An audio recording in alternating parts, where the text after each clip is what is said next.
வெளியூர் பயணமா? ரிசர்வேஷன் கிடைக்கலையா? படிக்கட்டு ஏறி இறங்க ரொம்ப சிரமமா இருக்கா? டிராப் டாக்ஸி புக் பண்ணுங்க. ஒரு வழி கட்டணம் மட்டுமே. டிராப் டாக்ஸி, எங்கும் எப்போதும். அரசு பள்ளியில் அர்த்தராத்திரியில் தலைமை ஆசிரியை அறை முன்பு மாந்திரீக பூஜை நடத்தப்பட்ட சம்பவம் அந்த பள்ளியின் ஆசிரியர்கள், மாணவர்கள் மற்றும் பெற்றோர் மத்தியில் பெரும் அதிர்ச்சியை ஏற்படுத்தியுள்ளது. சேலம் மாவட்டம் ஓமலூர் அருகே உள்ள காமண்டப்பட்டி கிராமத்தில் செயல்பட்டு வரும் அரசு மேல்நிலைப் பள்ளியில் ஓமலூர், காமண்டப்பட்டி மற்றும் அதன் சுற்றுவட்டார கிராமங்களைச் சேர்ந்த 500க்கும் மேற்பட்ட மாணவ மாணவிகள் படித்து வருகின்றனர். இந்த பள்ளியில் தலைமை ஆசிரியர் ஜான் போஸ்கோ கென்னடி உட்பட 30 ஆசிரியைகள் பணியாற்றி வருகின்றனர். இந்நிலையில் நேற்று வழக்கம் போல பள்ளி முடிந்து அனைத்து மாணவ மாணவிகளும் ஆசிரியர்களும் சென்றுவிட்டனர்.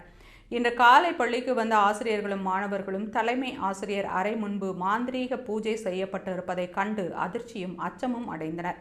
தலைமை ஆசிரியர் ஜான் போஸ்கோ கென்னடி அறை முன்பாக கருப்பு வட்டம் கட்டம் வரைந்து மஞ்சள், குங்குமம், மரக்கட்டை பொம்மை மற்றும் முட்டை வைத்து மாந்திரீக பூஜை செய்யப்பட்டிருந்தது மட்டுமல்லாமல் தலைமை ஆசிரியர் அறை கதவில் மலர் மாலை மாட்டப்பட்டிருந்தது.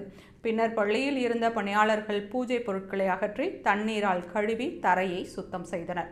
இதுகுறித்து ஓமலூர் காவல் நிலையத்தில் பள்ளி தலைமை ஆசிரியர் ஜான் போஸ்கோ கென்னடி புகார் அளித்ததை அடுத்து காவல்துறையினர் விசாரணை நடத்தி வருகின்றனர். முதற்கட்ட விசாரணையில் நள்ளிரவு பள்ளிக்குள் புகுந்த மர்ம நபர்கள் விடிய மாந்திரீக பூஜையில் ஈடுபட்டிருக்கலாம் என கூறப்படுகிறது. மேலும் பள்ளி சுற்றுவட்டார பகுதிகளில் உள்ள கண்காணிப்பு கேமரா காட்சிகளை ஆய்வு செய்து வெறும் காவல்துறையினர் மர்ம மாந்திரீக கும்பலை தேடி வருகின்றனர். 100க்கும் மேற்பட்ட மாணவ மாணவிகள் பயிலும் அரசு பள்ளியில் மாந்திரீக பூஜை செய்யப்பட்டிருந்த சம்பவத்தால் அங்கு மிகுந்த பரபரப்பு நிலவியது.